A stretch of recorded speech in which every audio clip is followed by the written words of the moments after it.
Welcome, everyone, to the 26th episode of the Culture of Splife podcast. Follow us on social media at Culture of Splife. We're on Facebook, Instagram, TikTok, and Twitter.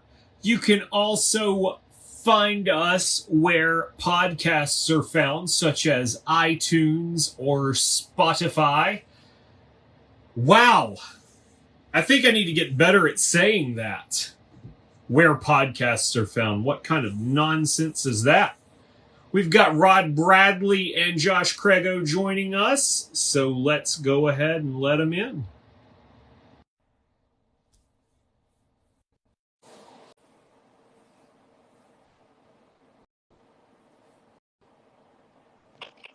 Rod to the B. How's it going, Rod? It is good, my man. How about with you, Drew Tolbert, the man, the myth, the legend? You know, it's going pretty good, I would say. I will say this about a video podcast that people have to consider is that whenever we set up our cameras and get them all in the right spaces, then we all go live together and it's never in the right spot. Of course not. Of course not. Because I'm like, right there. That's what it looks like. And for those listening afterwards, it's just straight up eyeballs. That's it. You know, hey, try, fail, adjust, right? Exactly. That's the story of life and success. Yes. Craig, go. What is going on, fellas? All right. We got Josh Crego tonight in a Pizza Planet t-shirt. That's it. Representing the Toy Story franchise. Right. You never know what I'm going to be wearing. Although I think that Pizza Planet is now on another movie, if I'm not mistaken. Really? Yeah, it's one of those like little Easter egg kind of deals. It's not just Toy Story exclusive anymore. No. I think they're using that in the whole Pixar multiverse. Now, I do know that there are a lot of movies, a lot of Pixar movies, and my kids, if they were here, they'd be able to tell you exactly what movies that have Pizza Planet references. There are multiple Pixar movies that have that. I'm sure my kids probably know that too. Right. I'm sure mine would as well. I just am, half asleep whenever we're watching a Pixar movie. So interestingly enough that you say that, I saw the new Disney movie, Elemental, a couple weeks ago. Yeah, you told me you didn't go to sleep on that one. Right. I stayed awake for the whole time. That's good stuff. That was pretty impressive. That's how you know. So I told my kids, that's going to be our next one then. The big summer blockbuster that I watched was the Flash movie. We went and checked that one out. How was that? It was a good movie. You guys probably don't like, it's just a comic book movie. It is what it is, right? I mean, it's good. You watch it and you're done with it. That's the thing. But it was really special in my house because my son, when he was 4 years old, now he's 9 today, he got really into the Flash TV show.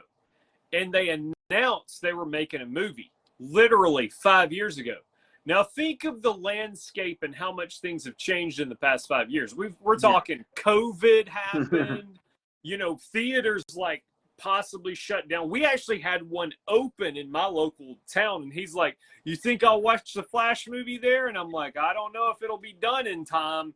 Yeah, it was done in time, and we watched it. It took them 5 years to actually complete that movie from when they said it. So he was like, "Oh my gosh, I waited over half my life for this." That's good.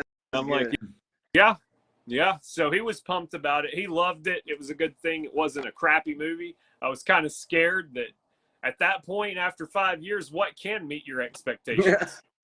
Yeah. The thing that resurrected the Flash for me was the Daddy Daycare movie where the kid always dressed up as Flash in the movie. Right. that obviously resurrected. Speaking of summer movies, for my wife and I, we watched Guardians of the Galaxy 3. That was really good. It was good. I'm just not into any of that stuff. Marvel, DC, this, whatever. I don't understand any of it. I was never a comic book guy when I was a kid. but my kids love all that stuff. So Guardians of the Galaxy Volume 65, whatever they're on, you know. you guys want to know something funny? Like, I mean, I was a comic book guy, right? I really was. But I'm not a movie guy. As bad as I hate to say it, like, I don't watch movies. We don't go nearly as much as we used to. I just don't watch them. And so, which, Josh, I don't know if you were working with us at that particular time, but this is truly what got me into the Marvel movies. Do y'all remember the Snowmageddon where we got trapped in the office? Yes, I was there. Yeah. Yes. I was there, and I downloaded a VPN onto my computer so that I could get Netflix from like foreign countries. And I found the one where, like, you know, like England's playing Iron Man, you know, the US is playing Iron Man 2, this was playing Captain America, and I seriously watched all of them on my Netflix VPN, swapping countries and stuff. And that night, that's what I did. I look up at one point, it's like 1 a.m. I crawl under my desk and I go to sleep for like 5 hours. I get up, Marvel movies till daylight, buddy. That's all I did. And that's what got me into them. That was when the Avengers movie had come out. So I watched from beginning to Avengers in one night. Drew is the reason why we have to pay extra to use people's passwords for Netflix. Right. Oh, I was straight up foreign country and everything. Like, you know, I wasn't even playing. And speaking of Netflix, we had Netflix subscriptions for years and just never used them until COVID.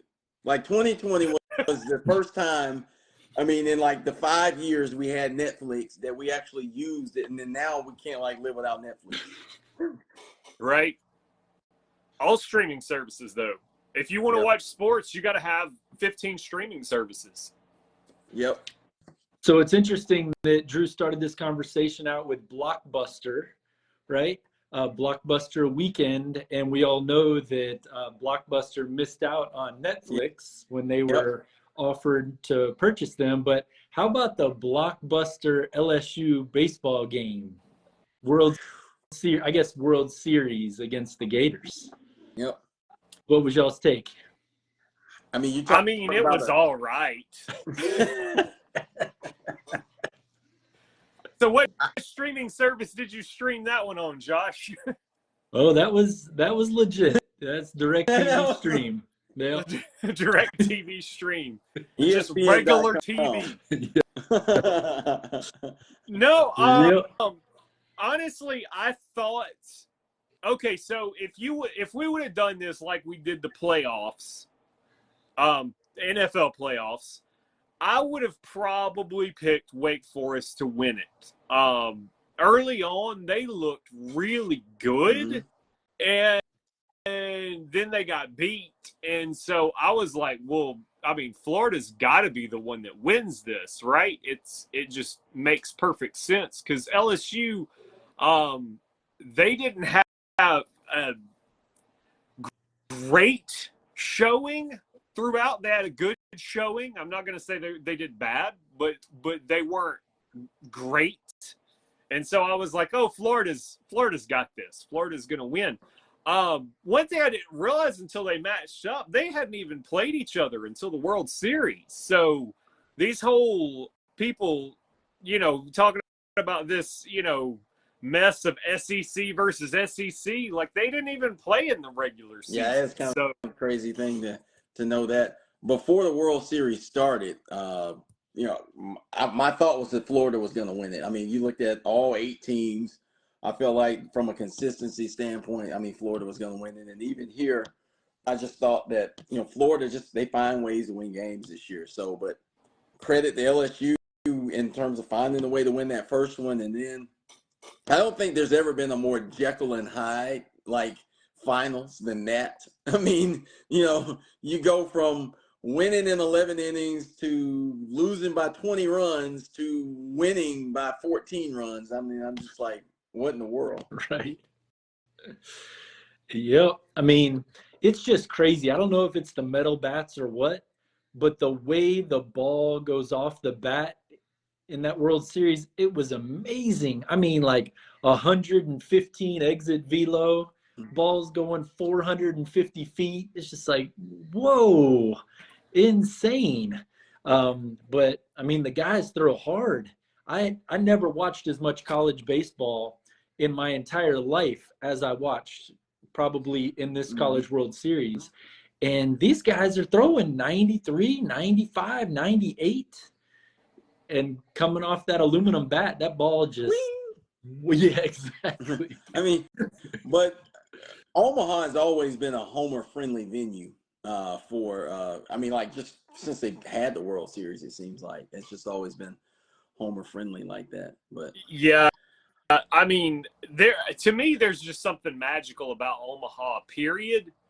The whole setup, like I don't know if you guys have ever been, but like you get off the airplane and right there's the baseball field.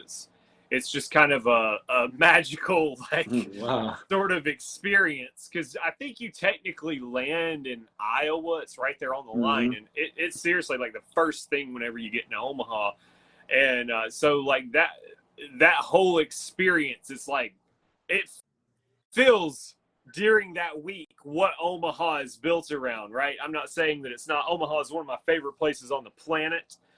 You can also grab a good steak. Don't know if y'all have heard the rumors, but they're pretty true there. But yeah, it is a pretty magical field. The only thing I can say about the homer friendliness of the field, it does make for it kind of makes your pitchers look a little bad, a little bit. I'm with Josh. I don't know if it's the bats or what goes on, but you got some guys out there that are throwing hard. They're going to be, they may do a little bit of time in minor leagues, but they're going to be up in the big leagues really quick, really soon. You got that dude from LSU. What's his name? Cruz. Yeah, Cruz. Yeah. He's gonna be drafted. He probably won't spend much time in there, assuming unless his aluminum bat is just magical, right? Right. Switching to the wood may throw him off. I don't know. And Tommy White, I mean, right? He batted like 385, 390 with 102 RBIs or something. So yeah, these guys, they're not going to spend a whole lot of time in the minors at all. Speaking of a school that's not spending a whole lot of time rebuilding, got to give props to the LSU AD right now, man. No doubt. I mean, you've got a baseball manager in his second season that wins the national title. You got Kim Mulkey in her second season at LSU winning a national title. And then you had Brian Kelly in his first season. He won 10 games. He won the SEC West, and he beat Alabama. I mean, like, who can reel off right now? There's not a hotter AD in the country than LSU's AD. That's right. And to think it all started with a loss to Florida State in the first game of the year, where your star receiver takes LSU off of his Instagram profile. He's ready to leave, and to where they are now. 10-game win, 10 games won that season, and then of course the national championship, and now another national championship. I seem to remember LSU played Florida State in the regular season this baseball season. I think they lost to them there too, if I'm not mistaken. I could be wrong on that, but yeah, I think LSU dropped one to Florida State if I'm not mistaken. So I mean, that's what Florida State's got. What you're telling me is this year when they play them in Orlando, they need to drop that game and they'll have a shot at the title. Right. I just, I said this a little bit today earlier when we were talking about LSU's football team, man. The SEC West is going to be horrible this season to play in. Like, I think everybody just gets a bye, like this season, like until we're done with the West, like, because like, I mean, Alabama's a dominant team, but there's no way I can see them coming out of their schedule unscathed. Yeah, I'm a Bama person. I mean, I get access to a lot of different things with Bama, and I can tell you right now, it ain't happening. Yeah, like LSU's in the same boat. Like, how do you end up not dropping a game to Arkansas or a Mississippi school or an Auburn or something like that? That's not to mention that somebody's playing Georgia this year. I don't even know who's got to do that from the West outside of Auburn. But it's lining up to be awful. I'm just saying that, I think there will be some Brian Kelly hate again this season because there's going to be some ugly losses in the SEC West. I mean, you look at the middle of the pack right now in the SEC West, and even the middle of the pack people can beat literally anybody in the country. Yeah, I just truly don't know who the middle of the pack of the SEC West is. I don't know who the back of the pack of the SEC West is.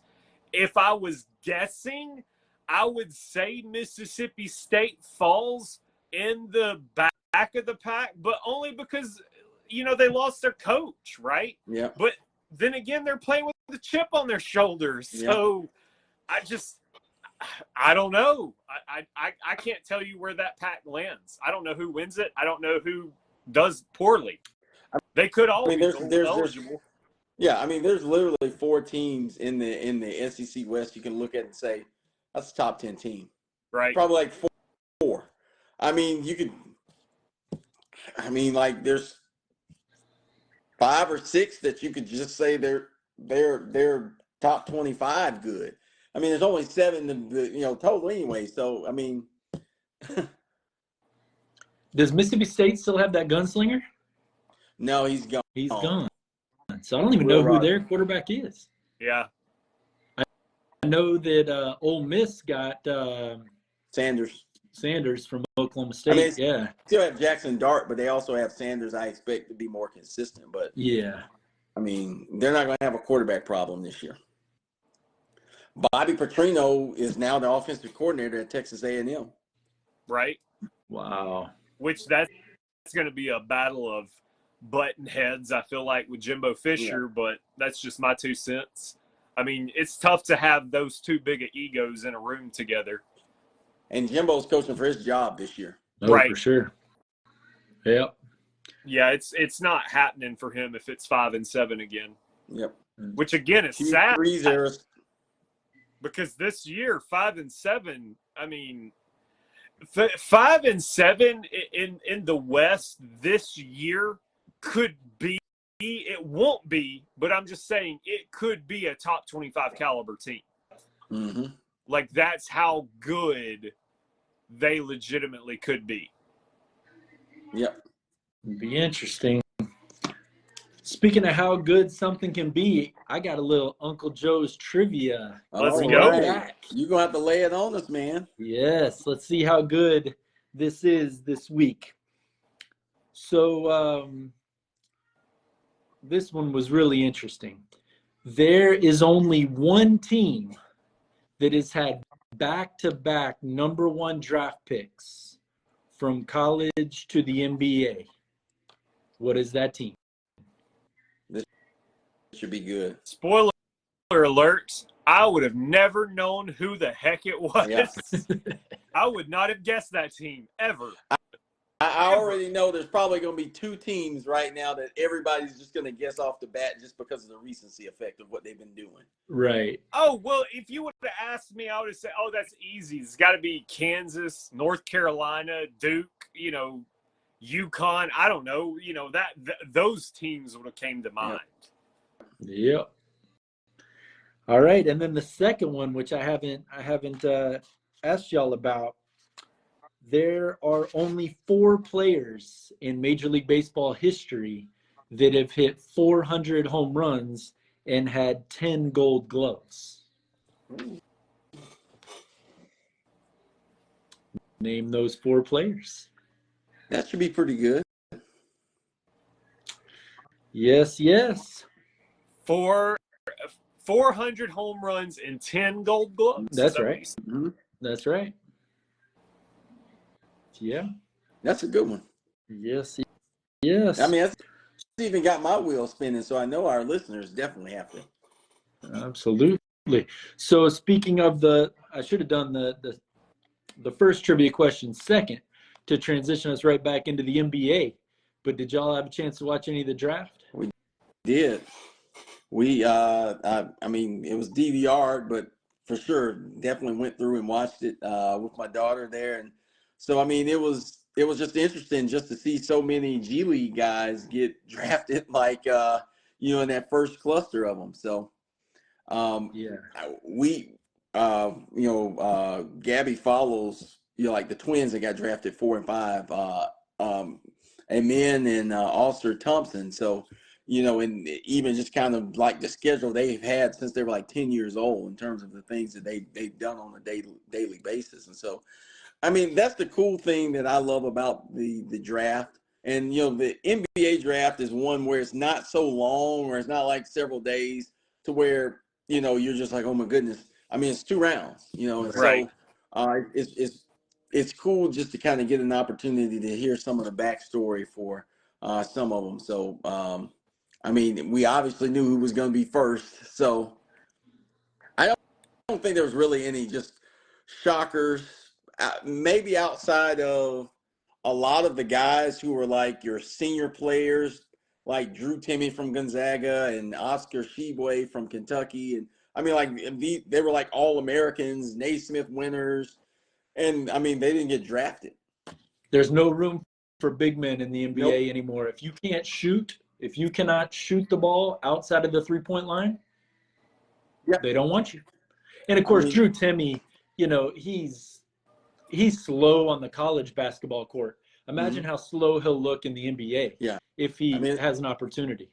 I mean, you're talking about like Greg Ostertag, Eric Montrose, Christian Laettner, those guys.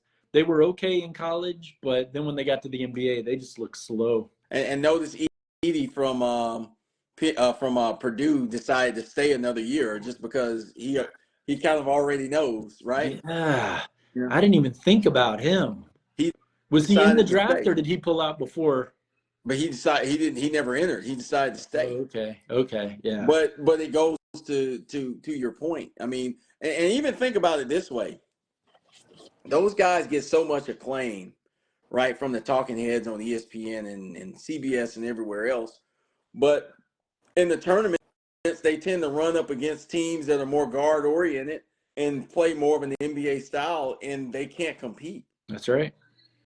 That's exactly right. So I've got a question for you, and this is almost a transitional statement.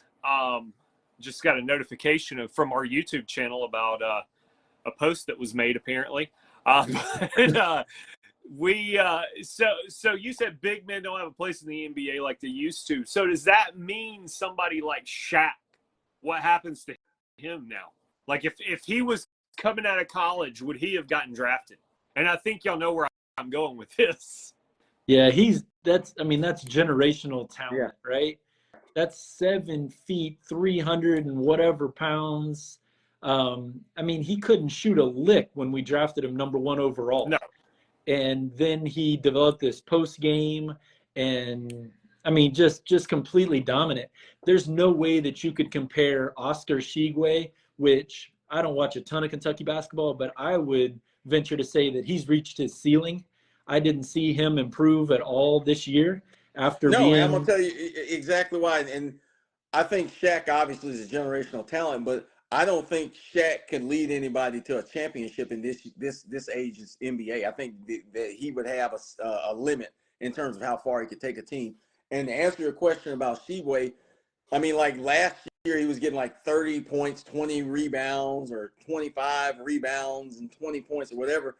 But this year, his weakness was he was consistently put in pick and roll situations where he was having to defend guards and he couldn't do it, right? And so, I mean, and that was the biggest problem right there was when teams played that 5 out, spread the floor and put him in situations where he'd have to switch on defense, he couldn't do it.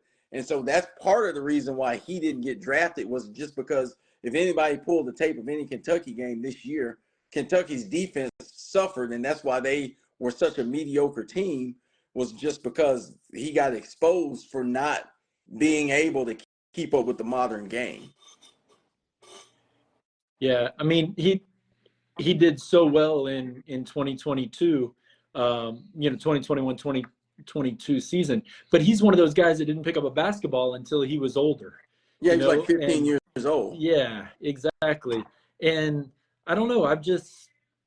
If he's not around the rim, I just don't see him doing anything in the NBA. But I mean, the only thing you could do is use him like a Rodman, which is a very situational type of thing. I mean, he can't be a guy that you build around. He can't be a centerpiece. He's a role player that he's going to have to come in. You put him in for 10 minutes, or if somebody else is in foul trouble, and you say, hey, get rebounds and just get the ball up the court. And if we miss, just be there to clean up and go back up. But you can't play through it. Right. And that's why I think that Shaq's a generational talent. I still think that you would have a successful regular seasons, but in the best of 7 series, I just think that style is going to limit you against certain teams. So what about Larry Bird? Oh, Europe. yeah. Europe. He has no place Fine, in the Dennis NBA. Rodman. Speaking of Dennis Rodman. That is that's the most insane thing that's ever come out of Dennis Rodman's mouth. And I know what I just said. I know what I literally heard myself say that that's the most insane thing that Dennis Rodman has ever said.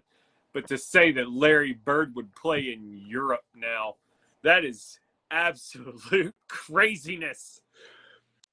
When I first started reading it, I thought he was going to say that Larry Bird could play in Europe today. Yeah. Right, 64 years old or whatever he is. I mean, 66. He's probably a little out of practice. Give him a year. And That's right. Get back in. I mean, Dirk Nowitzki got to the Hall of Fame in the modern game, right? I mean, and we consider Dirk to basically be, I mean, I wouldn't say a poor man's Larry Bird, but I guess it would be like, Larry Bird's sucralose. I would say the only big surprise for me in the draft was how far Whitmore dropped. He did. Villanova. I mean, he was a top 5 pick that went number 20. Yep. So that could be interesting. I forgot who picked him up, but So why do you think it was? they said character stuff, like Character. He didn't have the best combines and interviews. Yeah. Yeah. Isn't that silly? Yeah. Yeah. So we're going to draft you because you can't talk well in front of people. We're going to push you out a little bit later. Not because of your ability to play basketball, which is what we need, is someone that can play basketball. Right. But I had a friend that was he was in high school for high school media. I won't say the name of the player, but the guy also went to college for the same thing. So he had conducted interviews at both levels, and he was like, it's funny, like you conduct some of these interviews, like you ask a high school player, like what do you do for fun on the weekends? And it's like, I like football. Like that's all you get out of him, like it's not, because his mind is just constantly football. And it's literally like, I like football. And that player is in the NFL right now. He still likes football. That he interviewed.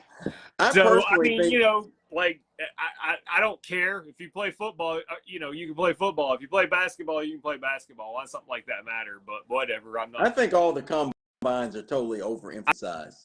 I do too. I absolutely do too. I don't think there's any way to measure talent like that.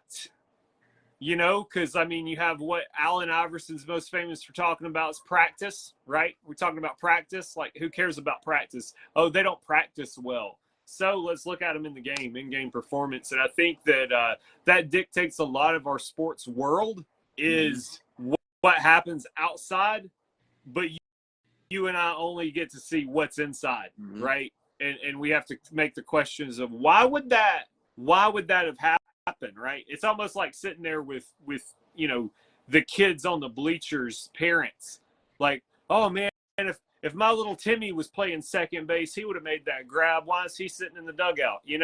Like, that's what we're all like when we're watching this stuff. And, you know, sometimes those reasons are real dumb, like, oh, they didn't interview well. I mean, you only have like, you know, especially for NFL players, for instance, or even these college players. I mean, you only have like 30 plus games of film to watch. Right. I mean, Right. I mean, so we're going to base it on like 1 or 2 days in a vacuum. Yeah. No, And I mean, I could understand like what they did as far as oh man, I just lost his name, but the defensive tackle for Georgia, who's an absolute stud and was the overall #1 player in the draft. But people were nervous. Teams were nervous because he raced cars and someone was killed because of it, you know, that kind of thing. So when it's something like that and you're worried that they're going to repeat or, you know, be a you know, hinder your team, that sort of thing, it's one thing. But to Drew's point, like if the guy seems like he's uninterested or probably not uninterested, probably not used to having a paneled interview or something, Yeah, and he stuttered probably 5 times clammed to my up. second question. Right. You know what I mean? Exactly. So I don't know, but it was interesting. I don't know. Y'all remember Gabe Fagan, right? And Gabe said the same thing that I said while I was watching the draft, and of course I was saying it jokingly, and Gabe probably was, but I was saying it jokingly more so, if you know what I mean. And that was, this would have been the year that I should have entered into the draft. You know, like if you saw the talent that came in, it was marginal at best. Like in the early Correct. second round, late second round, is like, this guy averaged 6 points a game and 5 rebounds. I'm like, and he's being drafted in the NBA. I know, it's just crazy.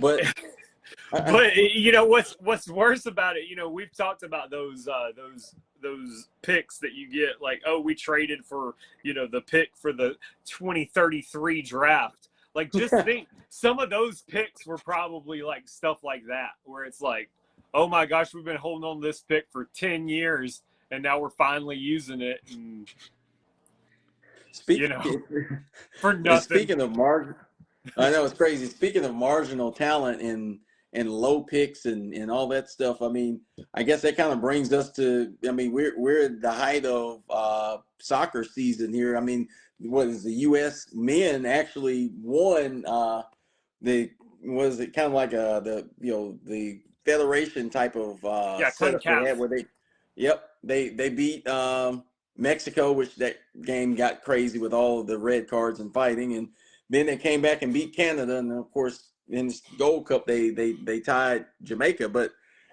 you know, it just always just seems that there's a ceiling right now on not only the level of interest but the level of talent that the U.S. is being able to get in soccer. Anybody want to chime in on that? Well, yeah, I mean, go ahead, Drew. You're the soccer guy. No, I'll close this out tonight. Okay. You know, for me, it's really hard for me to watch. My son is a big time into soccer, and I can watch him play soccer all day, every day, because that's my son out on the field. But these games, and I know Drew's going to bury me for this, but, oh, we just lost Rod. He'll be back. It's it's almost boring, you know, like, how can you play 90 minutes and the game end at 0-0? And it would be one thing if the game ended at 0-0 and then went to PKs. But no, in the regular season, it's like, all right, good game. We picked up a point each. Let's go home and have dinner with our families.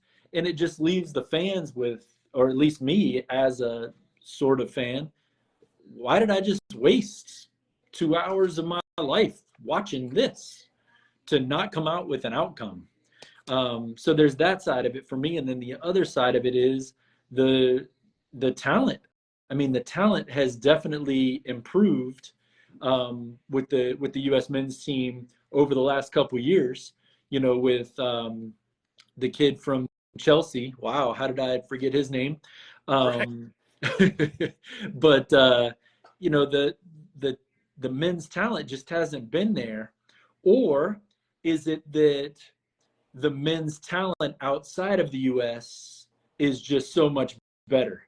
Because I found myself being able to watch women's soccer, you know, World Cup and stuff like that, more so than men's, because the women would drop 7 on China. You know, that's fun to watch.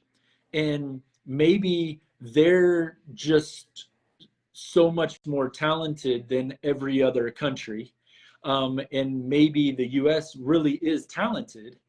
They're just not talented compared to these countries that eat, drink, sleep, and breathe soccer year round. Right. It's so.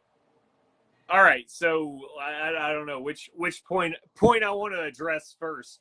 The number one thing I think that is wrong with the U.S. soccer system is the lack of youth leagues.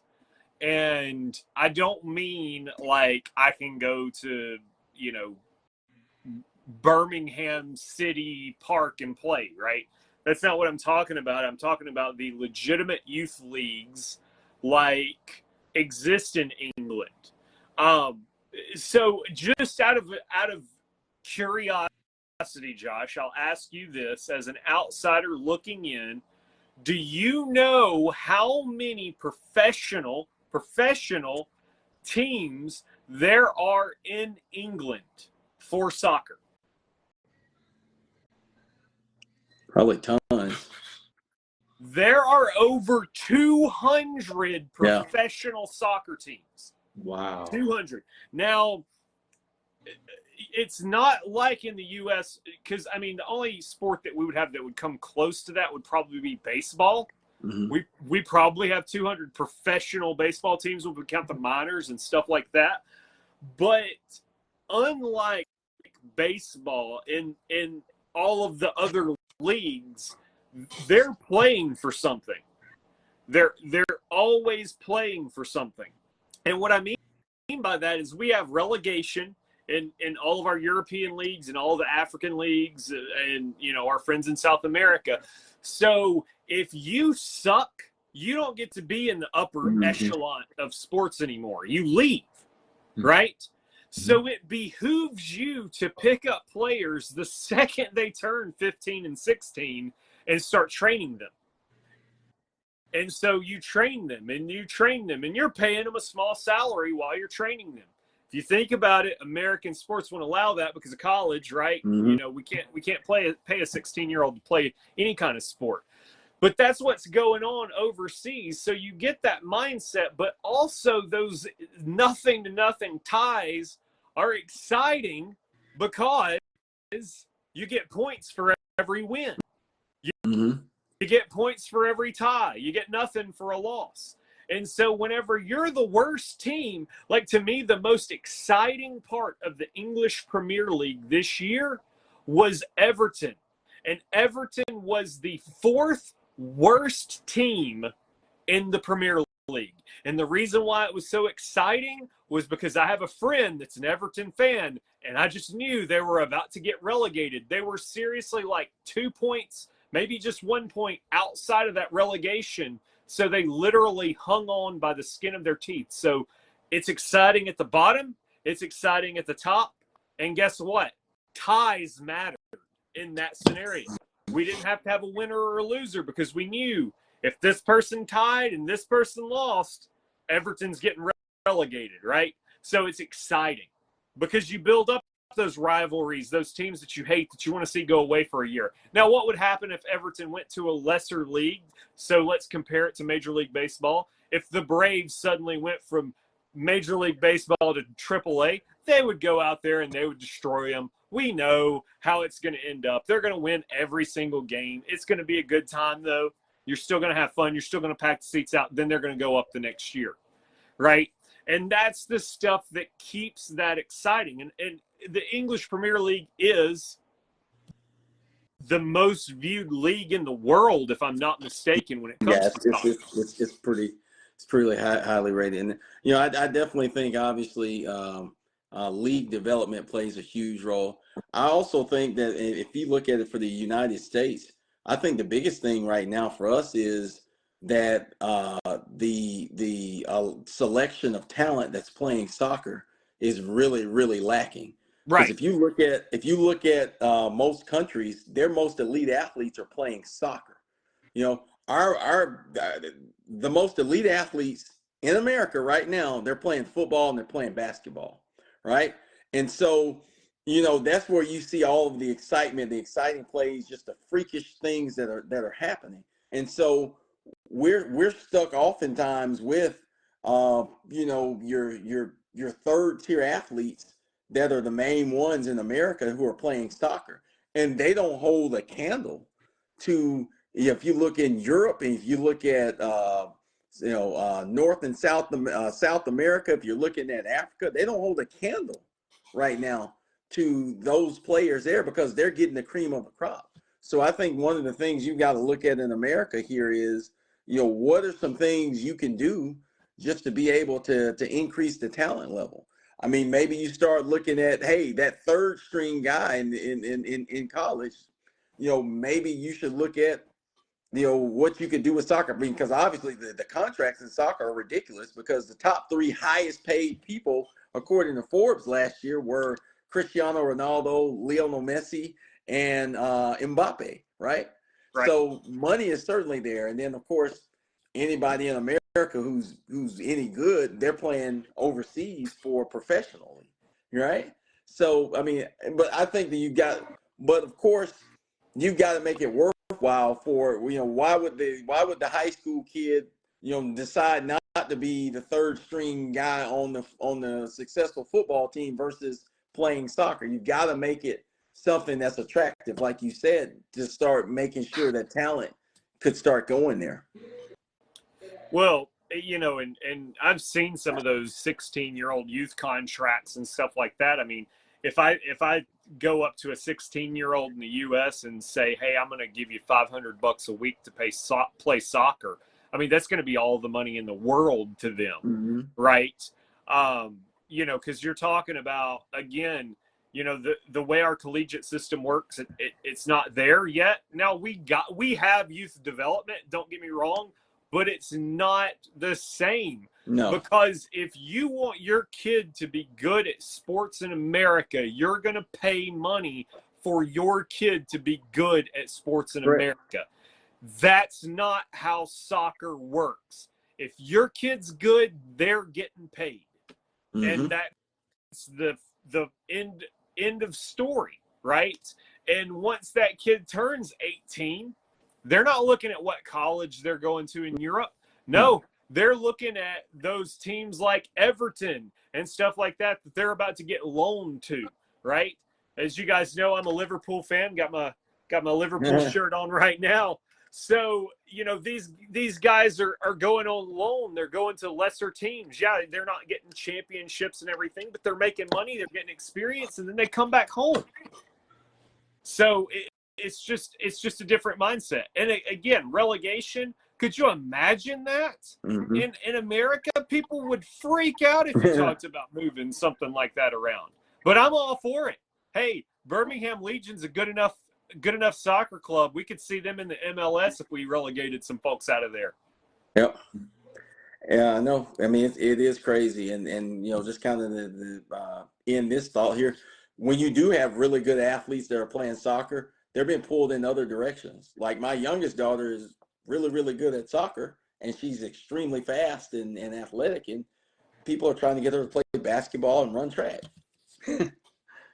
I also think there's some stigma to soccer too, right? Mm-hmm.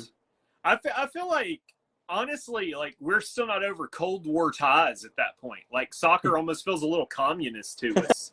Like it's a foreign sport. We're not going to play soccer, like that's not real football. We'll show you real football, Yeah, we aren't ahead of the trend there, right? I mean, American football, that's us, right? We started it. We took basketball to its international thing. We don't need to copy anybody else. Soccer was their thing. I see right. That. So I have no transition for this. I had one, but then somebody else said something. But y'all, last thing I want to close out with before we move on to Uncle Joe's trivia and give that answer. What is your favorite fast food story to tell? Right? You went to a fast food restaurant and you had a horrible experience. Go, Rod. Every time now.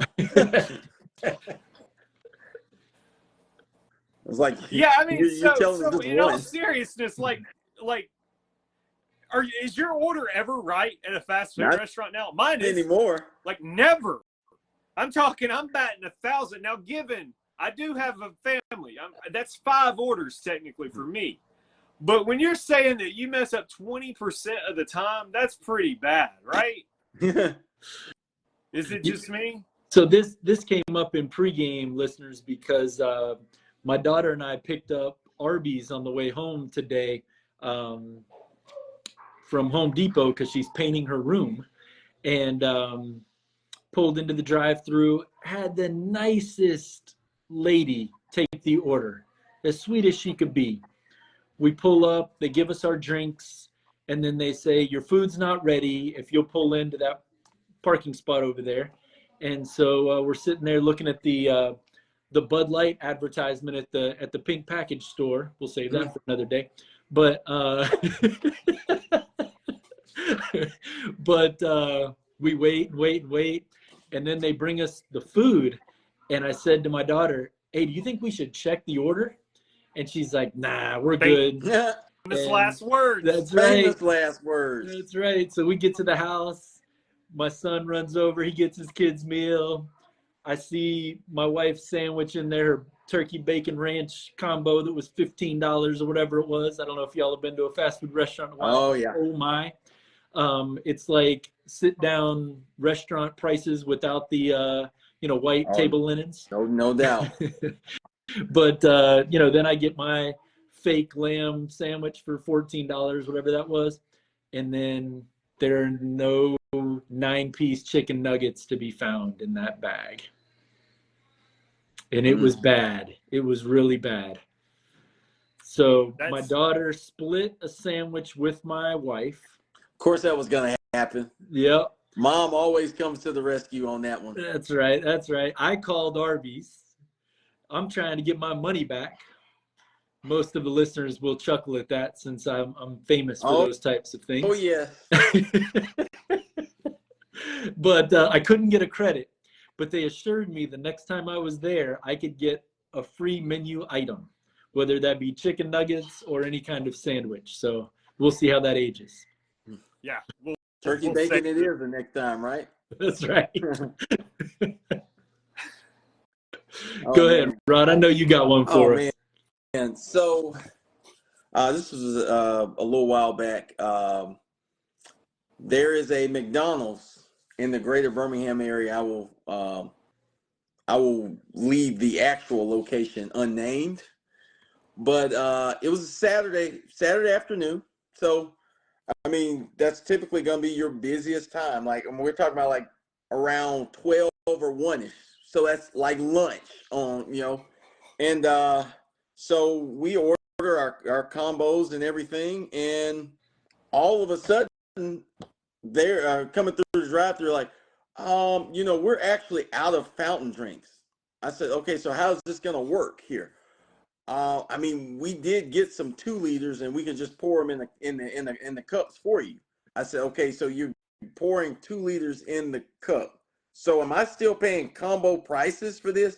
Well, I mean, we kind of have to do this here. So literally, we see them with Coke, Sprite bottles, and everything else, pouring them in the cups.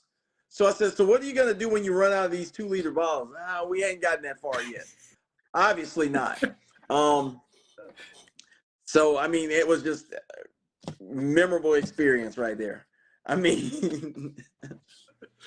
No doubt. How about you, Drew? Oh, man, it's tough to pick just one experience. Look, guys, y'all know me. I used to weigh a little bit more, so I've ate my fair share of fast food in my life. But I think at most it's got to be something egregious, right? Not just oh, they forgot my item. You know, no offense to your story, Josh. Like, again, that happens to me so often, right? And my wife, when we first got married, she actually worked in fast food. So, like, you know, that particular restaurant we struggle going to because she likes to let me know how they're doing everything wrong. And it's never up to standards, like, you know, because fast food it's gone downhill really, really bad over the last few years. But I'll tell you I'll tell you one of the strangest experiences. How about that? How about that? All right. So I'm in Taco Bell drive-thru, right? And my son, I'm not going to say which son it is, just so he remains anonymous. There's only two, so you got a 50-50 shot. He has the bladder of a flea, and we are prepared for that, right? We have receptacles that we carry around with us where it's like, dude, we're in the car, you do your thing.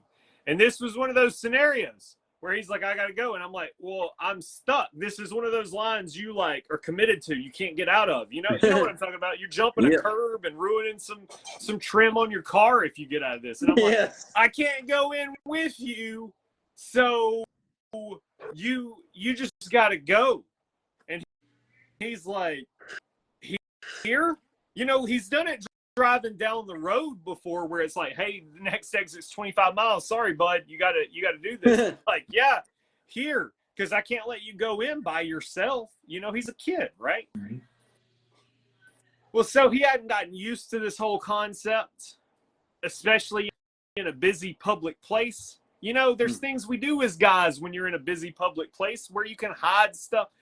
He didn't, though, man. This kid stands up in the back of my wife's minivan and drops trout down to ankles and is using his receptacle. And again, we're giving privacy, right? Like, we're giving privacy. And my wife is like, just to be the mom, she's got to look back, make sure everything's going okay.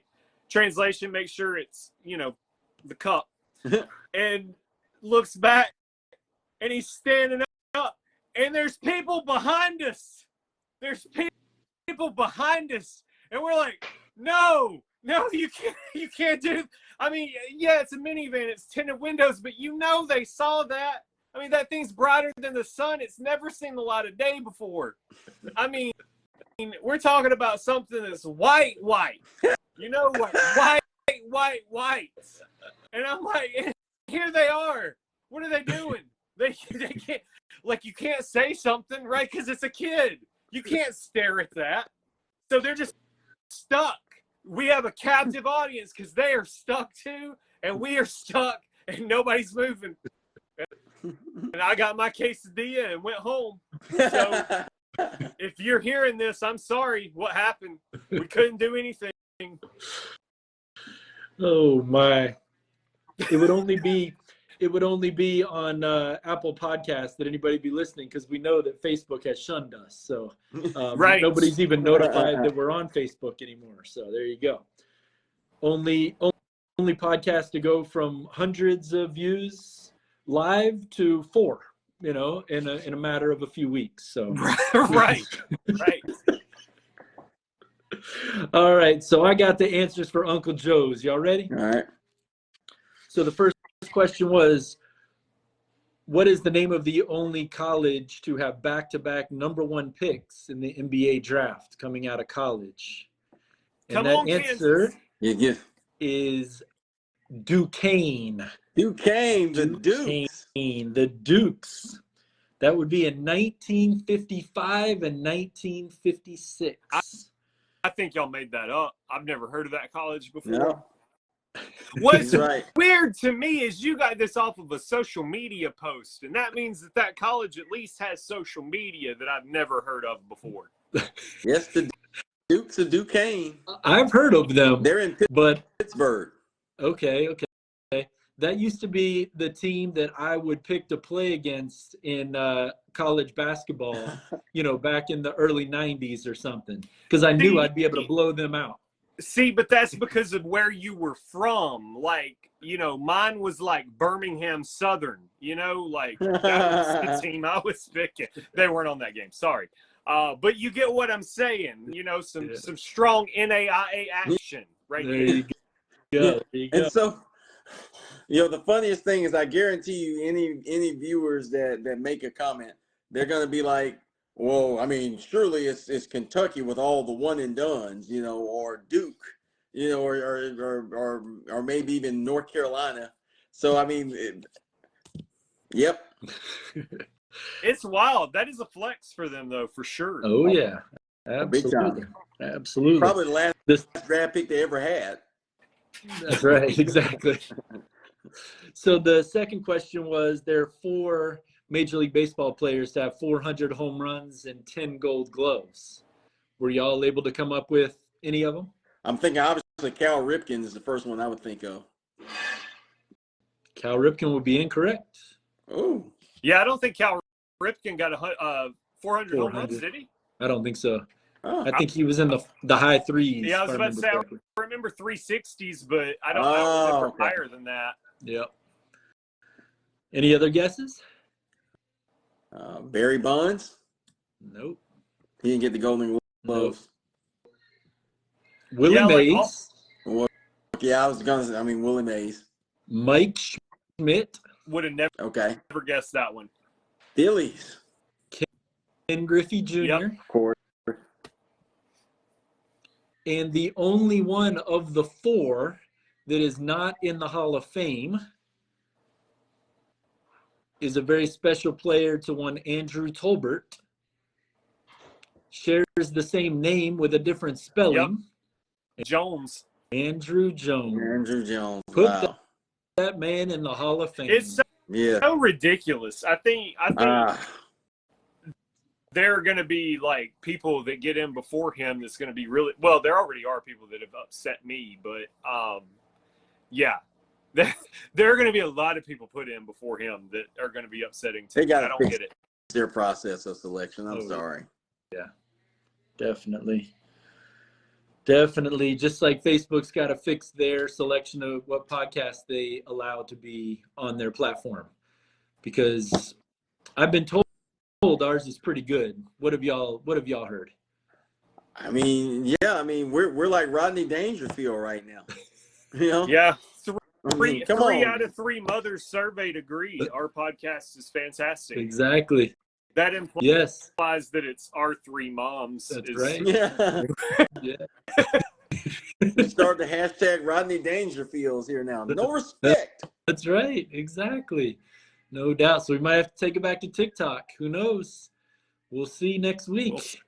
We may end up being live on some random platform just to see if anybody will watch us. That's it. No doubt. So speaking of which, next Tuesday is the 4th of July. That's right. Yeah. Yeah, we got Thunder on the Mountain to attend. That's right. No doubt. So we can talk about whether or not we want to take a week off or just move to Wednesday or something. We can talk about that. But one way or the other, we'll be here again, and hopefully we'll have a guest here soon. I've had several guests that have been like, "Oh yeah, I'm gonna do it, and it'll be next week," and still waiting for that. So, but viewers, as always, we want to hear what you have to say, both commenting on what we're talking about as far as during the show, as well as what you'd want us to talk about in the future, because this show is for y'all. We like to have a good time, but we want to make sure that y'all are enjoying this as well. So as always, you can find us on all the social media platforms that Drew announced as the show began. So until then, unless y'all have anything, we're signing off.